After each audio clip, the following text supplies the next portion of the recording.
Hello. Thank you very much for participating in today's seminar. I'm Kengo Nishiaki, a Japanese lawyer and a partner of GI&T Law Office. And from time to time, let me speak in Japanese because some of the audience are Japanese. And 後で日本語でしっかり話しますので、とりあえずちょっと続けさせていただきます。I have been assisting a number of Japanese clients with the establishment of their global whistleblowing systems, usually using Navex. And the Navex, as you know, is the largest global whistleblowing system provider, which has customers of over 10,000 clients. Most of Fortune 500 companies use Navex, as far as I know. In this course, let me introduce the other members of this seminar. First, Jan Stappers. He is a senior counsel of Navex, and he has been dedicated to compliance with GDPR and other laws in the course of introduction of a whistleblower system. He will make the first presentation about how important global whistleblowing system is, and also talk about the new ISO standard, which is coming quite soon, about the management of the whistleblowing system. And then next speaker is Axel. And he is a partner of Taylor Wessing. Taylor Wessing is one of the largest law firms in the world with more than 1,000 lawyers. And he's very famous for his vast knowledge and experience about the GDPR compliance. He has written books and have made a lot of presentations. And he's a German lawyer and has been supporting a number of clients, including Japanese companies, to support the GDPR compliance. And he's going to talk about EU Directive of Whistleblowing Protection 2019, and also GDPR compliance for the introduction of the whistleblowing system. Let me explain the structure of this seminar. We have only 1 hour. First, Jan and Axel make their presentations only for 10 minutes each. Then we will do a panel discussion, and I'll be the moderator. And in addition to Jan and Axel, another partner of Taylor Wessing, which is Michael, is joining the panel discussion. He's a specialist of labor law and has been assisting a lot of Japanese companies operating in Germany with labor law issues. And he's also the Japan desk head of Taylor Wessing. And the reason why he's here is it's quite important to comply with the labor law when you introduce global whistleblowing system in Germany and other European countries.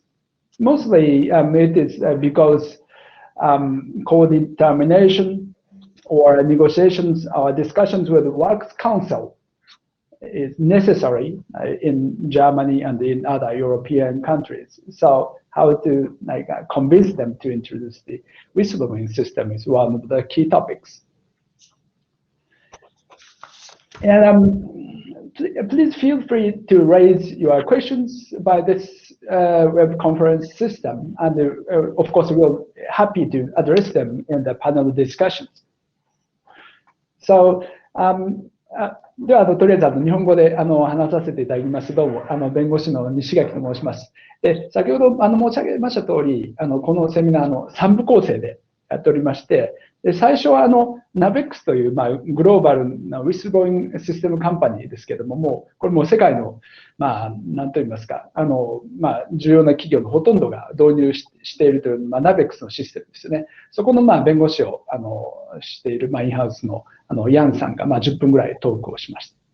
で、第2部はですね、アクセルさん、これはテイラー・ウェッシングという、欧州の、大手の法律務所で1000人ぐらい、弁護士がいるところですけれども、そのアクセルさんが GDPR の、専門家でありまして、で、今度、2019年のですね、EU Directive というものが、内部通報に関するものですけれども、それが、出まして、もうすぐ、それに基づいて、各国がですね、EU の国が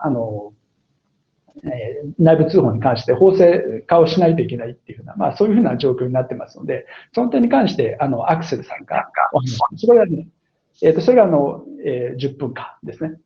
で、その後パネルディスカッションになりまして、そこでマイケルさん、これもテイラー・ウェッシングの弁護士ですけれども、労働法の専門家で、特に欧州で皆さん活動されている方はお分かりだと思いますけれども、ワークスカウンセルとの関係で、労働組合的なというかですね、そういうふうなものですけれども、その承認をコーディターミネーションというかですね、共同決定を経ないとこういうふうな内部通報制度っていうのは現地で導入できませんので、そういうふうな観点からマイケルさんにこのパネルディスカッションに入ってもらうと。そういうふうなストラクチャーでやります。もし質問があればですね、おそらく日本語もこれもサポートしていると思いますけれども、そういったところで確認、適宜プレゼンテーションの最中とかでも上げていただければ、パネルディスカッションのところで対応させていただきます。では、これで私、日本語のイントロダクションで終わります。So that's all of my introduction in English and Japanese. So Jan, please start your presentation. Yes, thank you. Axel, I'm not sure whether you would like to start actually instead because of the order of the presentation, if that's okay with you, Kengo. Yeah, definitely fine. Yeah. This is absolutely okay for me. Thank you very much, Kengo, for your kind introduction. Thank you very much, Jan, for giving the legal part the head start, which is very good because the legal stuff is usually much more boring, and it's better that we start with the difficult things and the more entertaining part, Jan, and the problem solution. This is your job. My job is to explain why this is so difficult legally, unfortunately. Anyway, in this 10 minutes, we give you a snapshot about the legal background, the Whistleblower Directive, what is it? And then in particular, the relevance of the whistleblower law with respect to data protection.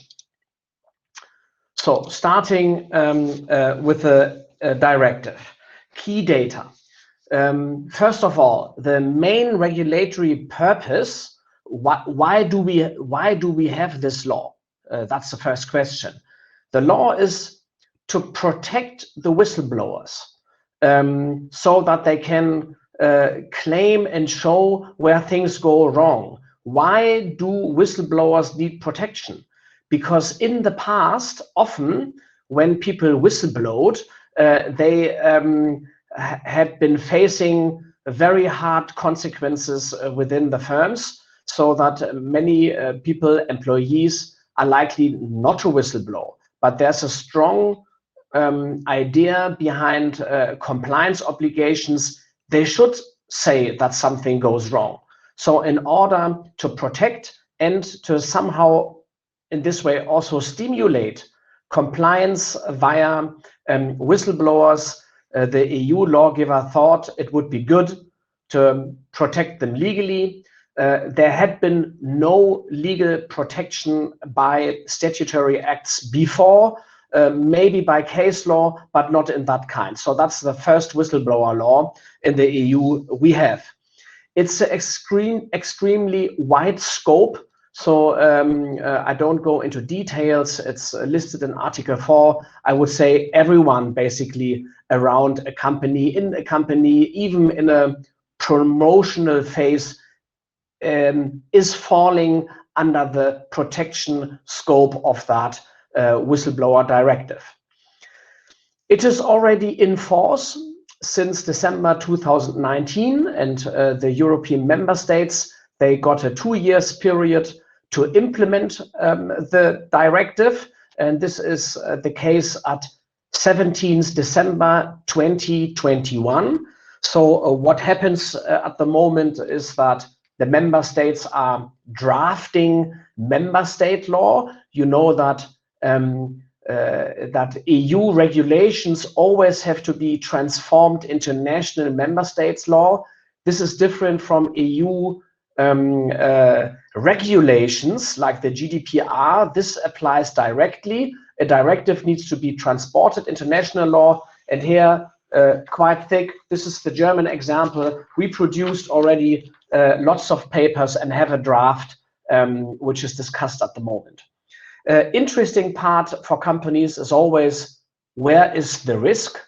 So that's penalties. This is up to the member states to agree upon penalties. Germany decided to have a maximum cap of 100,000 euro for penalties. Other member states may take more or less, but we also have the data protection risks with higher penalties. I come to that later. So that's the good news. I would say 100,000 as a maximum cap, which is for the very, very hard and problematic issues, means that ordinary breaches of that law shouldn't be fined too high. Then member states shall designate authorities. In Germany, the solution was to designate the Federal Data Protection Authority as an authority. So now, the to-dos for the companies, always very interesting. What do I have to do? First of all, is my company falling under that law at all? Everyone who has less than 50 employees in Germany can immediately relax and get a coffee and listen, because they can say, it doesn't apply to me, thanks God. Everyone who is above 50 employees needs to follow that law. However, there is an element of a grace period. Mid-sized companies between 50 and 249 employees, for them, the law starts a year later. So in 2023, they have a bit more time. Plus, this is not mentioned in the directive, member states, of course, can also apply the whistleblowing law for companies less than 50 employees who are working in special areas like banking and finance, for example. So there are some exemptions from this less than 50 employee companies. So those people now have to come back and listen again who are in the banking finance sector, because it applies for them regardless how many employees they have. There are various obligations, like companies have to respond in a certain time, they need to investigate sanctions, and they should appoint special departments to deal with whistleblowing. Scope of protection, also very interesting. The material scope, when does this law kicks in? And here I have bad news for you. If you look into the directive, it's Article 2 dealing with the scope, but in particular the annex. The annex of the directive is listing the EU members, the EU law, which could be subject of whistleblowing activities. And I must say, I was very impressed. I never saw such a big list of different laws. This is the annex, and you see here the small print. Every line is a piece of law, and this is only page 1. So you have a page 2 and 3 and 4 and 5. It goes on and on and on. So the key question is there any law in the EU which does not fall under the directive? So as a rule of thumb, you can say every kind of law applies and could be subject to whistleblowing activity. So an extremely wide scope. In practice, very important when it comes to court activities, there's a reversal of burden of proof. So the company needs to prove that they have done everything right and not the other way around when it comes to court proceeding. And last but not least, this is not on the slide, so please take some notes. I think it's important, the question of whether or not anonymous whistleblowing is allowed. And here I'm positively surprised, at least with the example of Germany. The German member states, the German member state law decided that anonymous reporting need not to be followed up by the companies. However, if an anonymous report at a later stage will be disclosed, this person benefits from the protection of the law. But I think it's of high practical importance to know that anonymous reporting will not be supported because it's much easier to report anonymously and to hide yourself under being anonymous. And the idea of the German lawgiver was, they said, if anonymous reporting is allowed, the system will break down. It's far too burdensome because they would receive far too many anonymous whistleblowing notices. With the following, I make a shortcut because I was already referring to the example of German law and how it will be implemented. I only can say that in Germany, we will meet the deadline and the law will be in place on the 17th of December. So I come to the second part, which is extremely necessary and important. That's the application of the GDPR. Why this is so important? This is because from a legal perspective, the biggest risks also with respect to fines are lying in the application of the GDPR. Why does the GDPR applies at all and to whom? It applies because individual persons are involved, and GDPR, General Data Protection Regulation, always kicks in if data of individual persons is involved. What kind of individual persons we are talking about? There are two kinds we need to distinguish. First of all, protection of the whistleblower, but secondly, also protection of the data of those who could be subject to the whistleblowing notice. So we have two, the accused person. And I can tell you, we have implemented a lot of whistleblowing hotlines already in the past. To make this GDPR compliant is quite a challenge. And why is it so important for companies to be aware that the GDPR kicks in whenever we talk of whistleblowing hotlines? This is because the consequences for breach of GDPR are much more severe. So you have fines up to 20 million euros or 4% of the worldwide gross revenue. And you know that from past information, GDPR infringements is always something companies need to avoid because of the very high fines we had witnessed also in the past. So the whole GDPR and data protection angle is usually a very big part of what we are doing in practice when we are implementing whistleblowing hotlines together with our labor law colleagues, such as Pilz-San, and with whistleblowing providers like Navex. What does it mean? GDPR kicks in. It means that the whole range of obligations of GDPR needs to follow. I talked about the sanction regime, but you probably heard about the so-called TOMS, technical organizational measures needs to be complied with. you have to put the whistleblowing hotline and the way it processes personal data into your register of data processing activities.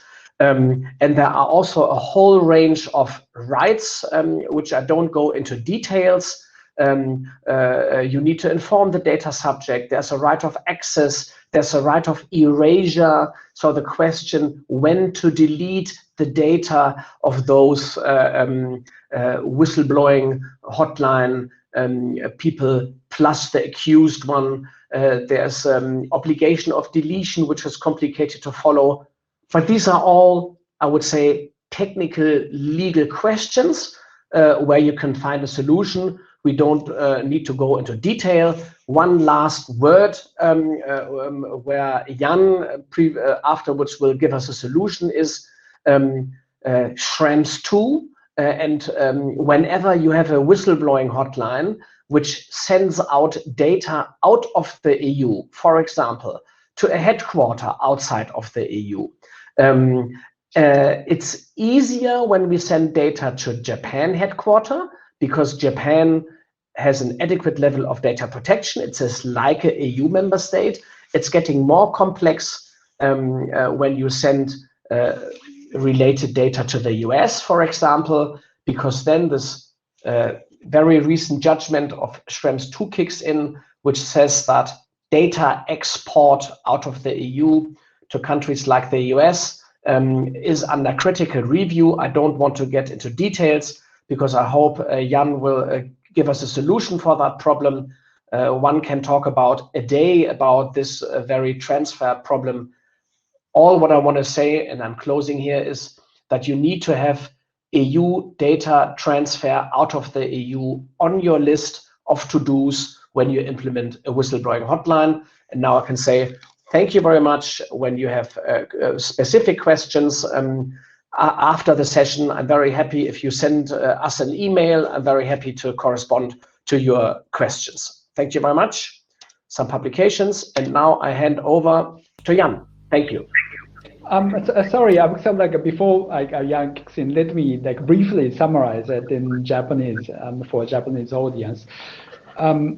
それで皆さんのお分かりになったと思いますけれども、何と言いますか、まずGDPR の遵守っていうところが最後にあったと思いますけれども、ホットラインシステムを通じてデータをEU からですね、日本のヘッドクォーターに送るっていうふうなことが当然発生してきますので、個人データ、非常にセンシティブなデータも含まれますので、その GDPR のコンプライアンスっていうのは非常に重要になってくると。日本企業、ここしっかりやってない企業がですね、特に内部通報システムに関してはここをしっかりやってない企業が非常に多くてですね、そのことが一つ問題になるっていうふうなところ。で、先ほどシュレムズ2っていうふうな判決の話がありました。皆さんもご存知の通り、昨年の夏頃にその判決が欧州の方で出まして、内容としてはEU とですね、アメリカ間のそのプライバシーシールドって言いますかですね、EU からアメリカにデータを移転するときっていうものについては、通常はプライバシーシールドっていうような形で、そういうような枠組みに基づけば比較的に簡易だったんですけども、それがやっぱりできなくなったというふうなところ、それが判決上無効になったといったところで、それをどういうふうに対応するのかっていうようなところです。日本は何と言いますか、十分性認定を受けているので問題はないんですけれども、そのアメリカとかはもちろんダメですし、例えばそのナベックスもそのアメリカの会社ですので、それをちょっとどういうふうにするのかっていうふうなところが問題になるっていうふうなところです。ちょっと非常に早口でちょっと申し上げないですけども、であともう一点申し上げるべきところとしては、先ほどちょっと頭出しアレックスさんの方から頭出しがありましたけれども、EU Directive for Whistleblower Protection っていうような、それから2019年ですね、そういうようなディレクティブっていうのが出まして、もうもちろん効力発生してるんですけれども、でそれで2年間内にですね、各EU 各国でですね、内部通報制度に関する法制をちょっと作らないといけないっていうようなところで、ドイツもその他の国もですね、それに基づいて法制を作ってですね、GDPR と違ってですね、GDPR はもうすぐに効力が発生しますけども、ディレクティブ、今回のEU ディレクティブは各国の法制が終わってから初めて各国でその効果が発生するというふうな、そういうふうな効果なんですね。それがまさに今年の、12月の17日までにそういった体制を構築しないといけないというふうなのが、その EU ディレクティブの内容でして、それでドイツもですね、それに従ったその法制度を今準備していると。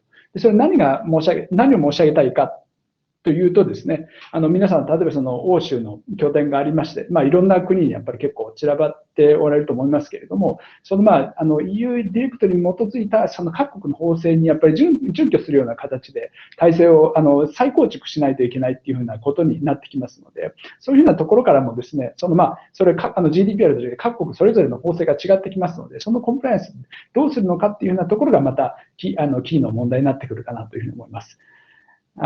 Yeah, so that summary in Japanese, maybe like you don't understand it at all, but please let me apologize. So Jan, could you start?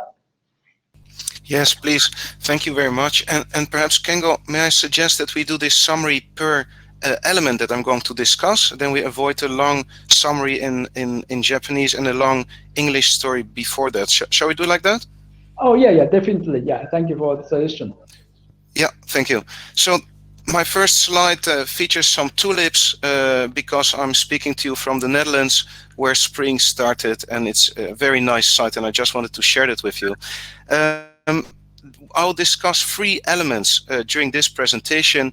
First, the value of whistleblowers, because it's always nicer to work on a new obligation because you actually want to work on that compared to feeling the obligation to have to adhere to a new legal framework. So what is the value of whistleblowers?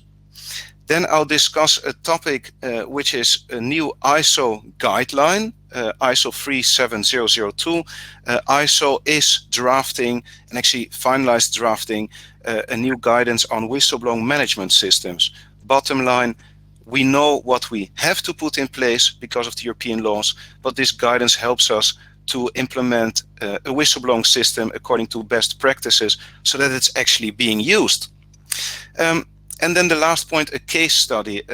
Well, we are serving hundreds, or actually I should say thousands of companies worldwide. Amongst that, a lot of them either headquartered in Japan or with activities in Japan. And we found it interesting to share some experiences there. What are the typical challenges that we see in Japanese countries when implementing or considering to implement a whistleblowing solution? And what are possible solutions to solve those? So I'll go on directly with the first topic, the value of whistleblowers. I already said, well, there is of course this new obligation, and Axel explained why the new directive is there. It's there to protect whistleblowers, but I would like to go one step even more back. Why do we want to protect whistleblowers? It's not because we're so kind in the European Union. I think it's quite the opposite. We realize that whistleblowers are the absolute #1 source of intelligence about wrongdoing, about risks. And we see that very famous whistleblowing cases in the EU, like LuxLeaks, where a former accountant blew the whistle on an tax avoidance scheme in Luxembourg. He was charged and sentenced by the Luxembourg government, while actually almost the entire EU said, this guy did a good thing, he did the right thing. So that's a typical example even mentioned in the directive introduction itself. And we see also from research around the world, I'm sharing you insights from the ACFE, the Association of Certified Fraud Examiners, report to the nations of last year. This is the most recent report. I highly recommend to read it. You see insights in the value of whistleblowers. You see that 43% of all kind of wrongdoing was detected by a whistleblowing tip, a whistleblowing report. You see that the losses of organizations are a lot higher, are nearly double in organizations that don't have a whistleblowing channel in place. And you see that organizations that do have whistleblowing channels in place, they detect fraud a lot faster than the ones who do not. So that is important to realize, and I hope there will be this shift amongst organizations from, okay, now there is a new headache caused by the directive, to, hey, there's a new opportunity created and encouraged by the directive. We actually want this. Kengo, perhaps you could briefly summarize this. Yeah, sure. Thank you. はい、先ほどのアクセルさんから、ドイツ人の弁護士からですね、いろいろなんでウィスルブローイングシステムというのを導入しないといけないかという、EU ディレクティブがそういう義務の話っていうのを言われましたけども、ヤンさんはですね、ウィスルブローイングシステムのバリューっていうのはどういうふうなものにあるのかっていうふうなところを説明されました。でもちろん先ほどお分かりかと思いますけども、ACFE っていう、日本で言えば購入協会のところですけれども、でそこが最近発表した調査結果によりますとですね、全部説明しませんけど、ほぼ半分、43% のですね、ほとんどのフロードのケース、詐欺とかですね、かなり広い意味だと思いますけれども、かなり半分近くのケースがですね、やっぱり内部通報を通じて発見されているというふうなところなんですよね。これは日本の、不正調査がいろいろ日本でもいろいろ始まりますけども、ありますけども、やっぱりかなり多くのケースはやっぱり内部通報を通じて発見されることが多いというのは感覚的にお分かりかと思うんですけど、そういう意味でかなりバリュー自体が内部通報制度を導入するというようなことにあると、そういうような話です。はい。Thank you. So then I'll continue on. This sheet will be provided to you. This is just an example of another research talking about the value of whistleblowing. I'll now switch to another element of this topic, the ISO guidelines. And I'm all the time saying ISO guidelines because these are not standards. This is not a standard that can be certified. This is a guideline. And ISO did something very smart. Already various years ago, there were talks about starting to draft a directive that would provide minimum standards, as Axel correctly pointed out, minimum standards that provide all the EU member states with guidance, with the minimum standards, the legal framework, the starting point of drafting their own transposition of the directive, their own national legal laws. And what ISO saw very well, and actually more accurately, the British standardization organization saw it very well, is that there will be a need of guidance on how to practically implement whistleblowing systems. Because one thing is that you get legal minimum standards, for example, the 7-day acknowledgement time that you must acknowledge the receiver of a report, or the 3 months that the directive mentions as a maximum that you must respond to a whistleblowing report, or the fact that you must process all personal data in line with the GDPR. But how do you do that? So the practical explanation, this is not connected to protection of whistleblowers. This ISO guidance is connected to the management of a channel. How do you set up channels that are actually used in practice? Because otherwise you're just creating a whole theoretic framework. You can tick the box, you're compliant, but in the end your whistleblowing system will have no value. So this ISO guidance, it was a very interesting process, and I'm very happy that I could participate to its draft through the Dutch mirror committee of the Dutch standardization organization. And it was very interesting to see how this guidance took shape, because different than the directive, this is a global guidance. So you had input from totally different countries in Asia, in South America, in Africa, countries with very different cultures with regard to ethics, because this is mainly ethics more than compliance, and they provided their input, and I think we all learned from each other a lot about whistleblowing. Unfortunately, there's not enough time to go into all the details, but I really recommend, and I'll also post on this topic, to keep eye on the development of this ISO guidance. It is ready, basically. The last comments are being worked on now, and I expect that it will be published in summer, in June or July, that will have a definitive, a defined version.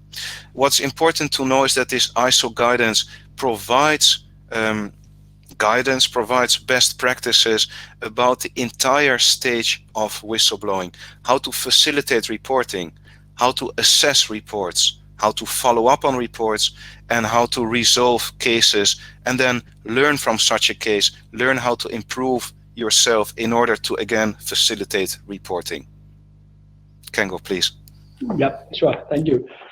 で、ISO37002 というのがですね、今年の夏頃に発表されるっていうふうなことです。で、それはどのような形でそのウィスルブローイングマネジメントシステムを導入するのか、それを維持していくのかっていうふうなところですね。あんまりその詳細はちょっとなかなか申し上げる時間はないんですけれども、EU ディレクティブとかですね、法律はミニマムスタンダード、最小限のことを言ってると、例えばEU ディレクティブにはですね、その通報を受けたら 7日内に返さないと、ちゃんとアクノレッジメントしないといけないというような、そういうふうな義務が書いてあるらしいんですけども、そういうふうなことではなくて、もっとその実務的にですね、どうやってその実効的な内部通報制度を維持して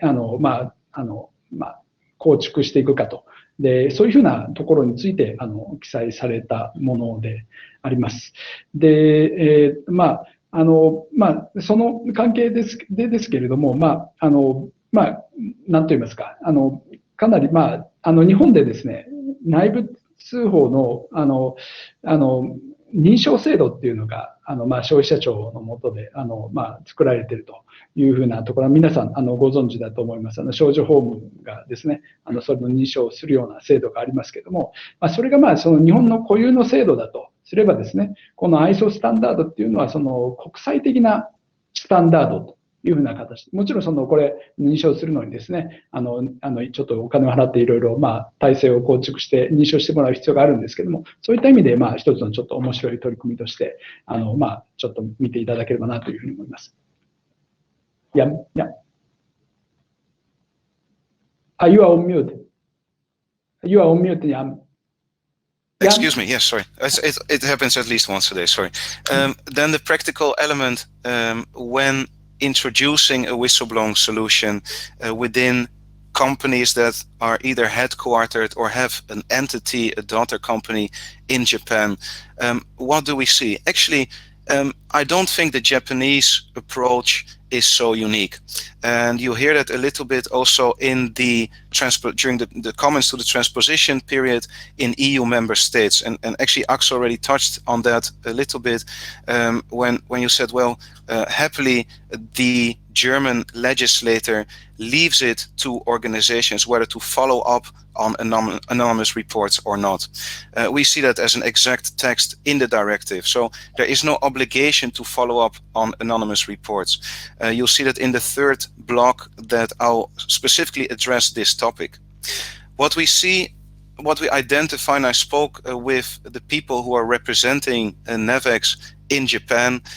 They're selling the solution to companies like Nissan, for example, very renowned, respected Japanese companies, and we had a short brainstorm session on what are the typical elements that Japanese companies, and then I mean the Japanese board, struggles with when an European subsidiary, because that's a typical situation, sends them the first email and says, hey, there's this, they don't say hey, they say, dear board, there is a new legal framework in place which says that we must protect whistleblowers.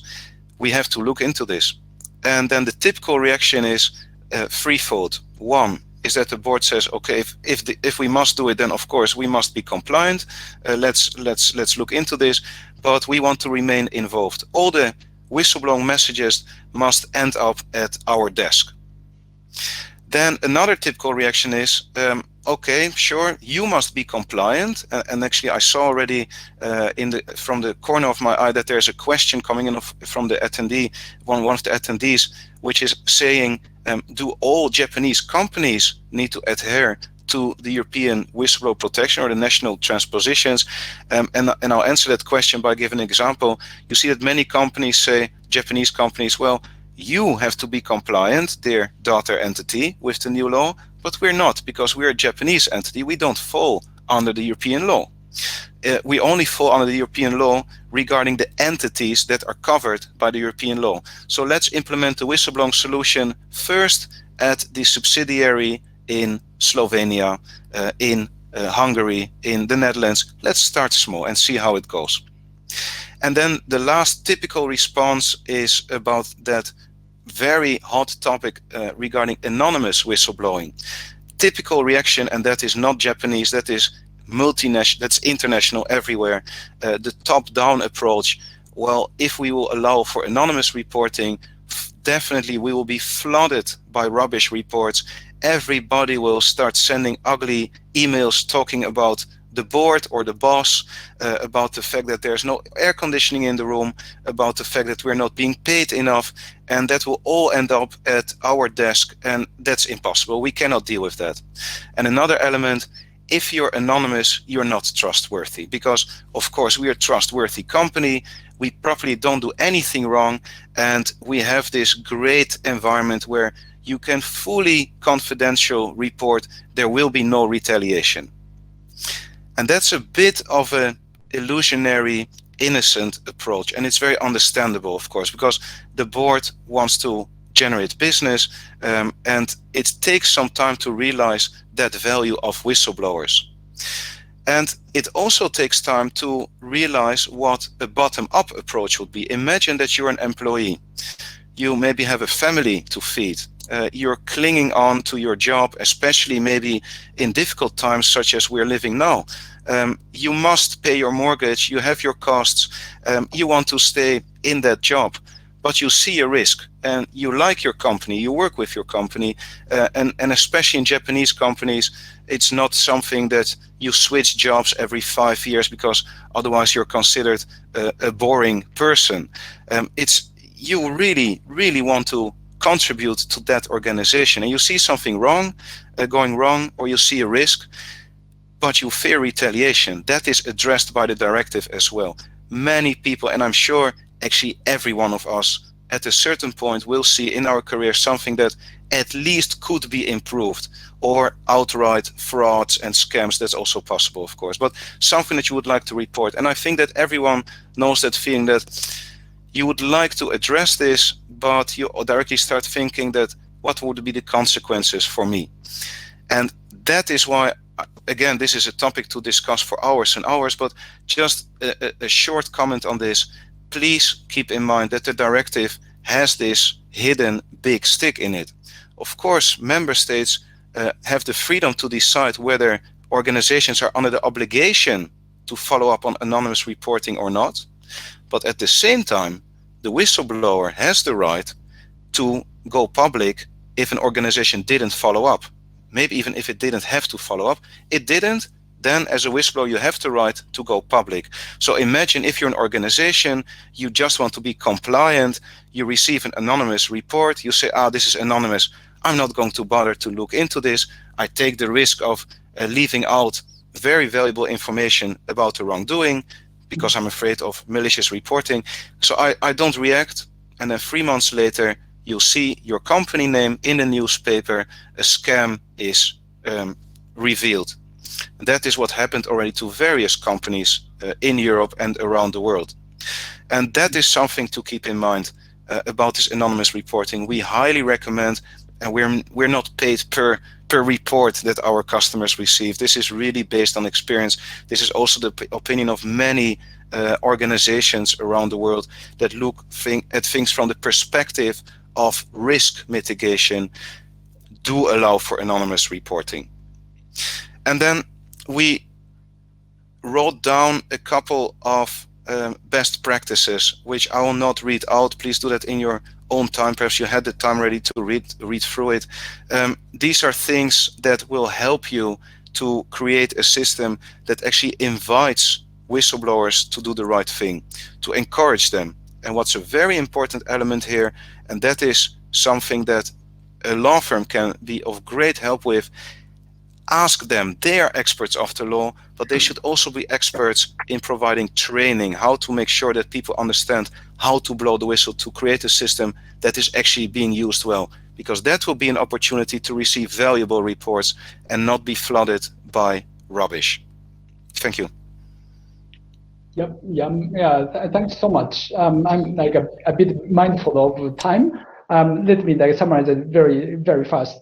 で、ヤンさんがですね、最近なんか日本のクライアントというかカスタマーの方のためにその内部通制度を導入された経験というふうなところで、例えばそのボードの方がですね、取締役がもうずっと関与をしたいと、すべてのリポートを俺のところにっていうような感じで、それと独立性が果たせないというようなところになると。あとはもう一つは、これは例えばそのヨーロッパの EU ディレクティブの話であれば、EU だけでもう導入しようと、他の世界をもうちょっと置いとこうというふうなところ、そういうふうな反応がある。あとはもう3番目にですね、先ほどちょっと、アクセルさんもおっしゃいましたけども、この匿名通報の取り扱いっていうふうなところ、これ非常にホットな議論ですよ。おそらくこれはちょっとパネルディスカッションで多分話した方がいいと思いますね。EU ディレクティブはそこはかなりそのニュートラルに各メンバーステートでどういうふうに法制をするかっていうのは権限を与えているっていうふうなところでありますけども、これも非常に重要な問題です。That's like a very short summary. Axel, Jan, thank you so much for your presentations. So let's start the panel discussion. So it would be better to start with anonymous reporting. In Japan, for most Japanese companies, we believe that anonymous reports are also important and they should be protected. And this could be because Japanese employees usually work for their employers throughout their own lifetime. The very long-lasting employment and not changing work from time to time, unlike in the US or other EU countries. So there might be a kind of disparity between the attitude of anonymous reporting between Japanese companies, especially compliance group, and also and the legislation in EU under EU Directive. So let's discuss how should we deal with it? Should Japanese companies continue to protect anonymous whistleblowers, or that should be be kind of so if you can have your opinions on this, that'd be great. Yeah.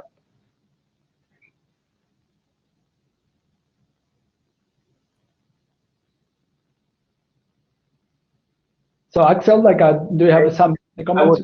Yes, I would leave it to Michael, who had not the chance to speak yet, to maybe talk about anonymous whistleblowing from a labor law perspective.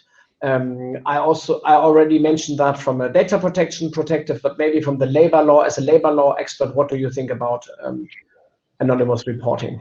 It is, of course, very important for the company to make the decision whether we should be informed about all potential issues, as already mentioned by Jan and by you, Axel. So if we have anonymous reporting, of course, the company should also focus on them from a labor law perspective in order to avoid that there's a breach of any legal law of any compliance issue in this respect. Indeed, works councils sometimes, they insist on anonymous reporting since they want a maximum protection of the whistleblowers. So in order to have a very smooth communication with them, and we will focus on this definitely later, I think it's very important for the company to also allow anonymous reporting in this respect. Yeah, Michael, thank you very much for your comments. And so to maximize the protection of whistleblowers or employees, I understand that it's important to protect anonymous reportings. And as far as I understand, most reports, in my experience, are made anonymously. It's quite rare, to have reports with with the actual names. So yeah, if like we stop prohibit like anonymous reporting, so the number of reports will be significantly decreased. So Jan, do you have any comments? So that's like Navix have some statistics about anonymous reporting? Well, we don't have insights in how the channels are being used because they're fully secured. It's only our customers who see what type of reports they are receiving. But based on conversations and surveys, we see that more and more companies start to realize that indeed an anonymous dialogue can be a very good start of a confidential dialogue. If you offer the opportunity to report anonymously, you show two things. One, we're serious about knowing about wrongdoing or risks in our organization, and we allow any topic and any way of addressing it anonymously or confidentially to be done. We just want to know. We're serious about this. Second, we understand your fear of retaliation, but we're not here to retaliate. We are here to learn about the wrongdoing, to solve that. And then what we hear is that very often anonymous dialogues, and that is possible from a technical perspective, anonymous dialogues, once the whistleblower understands there's trust, will develop into a confidential dialogue. So definitely there's a very high value to that. Thank you, Jan. Here, let me introduce a question from the audience. The question is, what should Japanese companies have to do to cope with the whistleblower protection law of each country? In this case, what should Japanese companies have to do under German law to receive whistleblowing from group companies in German? Or is that law does not apply to companies outside the US? So, under EU Directive, the legislations of the respective EU countries may vary from country to country, and it could be a big challenge. And also, we should think about extraterritoriality of such laws. So, I'm happy to correspond to that because I already sent a little email answer to this. We are facing this very often. We have big Japanese companies for which we have done what we call global whistleblowing hotline rollouts to countries throughout Europe, actually. So international rollout, and there's always the question, how can I do this practically? I don't want to have different laws in all EU member states. And what we're doing in that respect, we call it the German golden standard, because in Germany, usually data protection law compliance is first of all elaborated and then a little bit stricter. So we say if it applies in Germany, it applies in the other member states as well. Yeah, take the high standard of Germany and use this, rolling this out over the EU, and only allowing very small national must-haves if national law is deviating from that. And we have very good experience once you have established a whistleblowing hotline under EU/German law. Usually that applies not only throughout other European member states, often also globally. That's our experience. And the second part of the question, with respect to applicability outside of the EU, this is very relevant for data protection law, because the GDPR also applies for European data outside of Europe. So if you send whistleblowing hotline data to the headquarter outside of Europe, the law travels with the data outside of the EU into that country and needs to be followed, the whole GDPR. And maybe in addition, the Works Council, at least they will need a very clear explanation about the law and the law standards.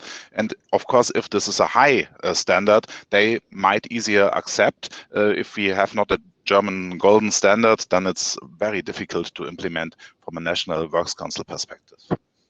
Yeah, thank you. And in that perspective, Michael, do you have some advice, generally how to convince Works Council to agree to the introduction of global whistleblowing channels? Yeah. The Ichiban Taisetsu no koto wa kowashi communication desu, ne? Also it's very, very important to have a clear and early communication with the Works Council to make clear explanation how this system works, what is the provider doing, what are the data flows. So if this is done in a very clear way, and if this is prepared very well, then it's easier to convince the Works Council. So our clear advice in this respect is make a clear explanation about the system as such. Yeah, and thank you. Sorry for interrupting. Just adding one word to Work Council, because this is also important with respect to data protection law. If you have a Work Council and you have a Work Council agreement for establishment of a whistleblowing hotline, you also cover data protection law issues, which means that you have a legal justification to use the respective data of the employees. So Work Council, usually companies say, oh, things are getting complicated. But if you have a good working Work Council, a Work Council agreement can solve not only the whistleblowing hotline issues, but also the related data protection law issues. Sorry. Yeah, actually, I do agree with it. And I recently tried to convince one of our clients' Works Council, and their question is very specific. So the client was introducing Navix system, and then as you know, the Schrems II judgment was rendered. And then the Works Council started saying that Navix is a US company, and how can the company comply with Schrems II? And I thought that the Works Council is very sophisticated to know all the details and so on. So in this regard, Jan or Axel or everybody, how can we cope with that kind of questions? Yes, thank you. And this is a fantastic topic, and we will cover it in 3 minutes, although we can do it in 3 hours as well. There are various ways of doing that.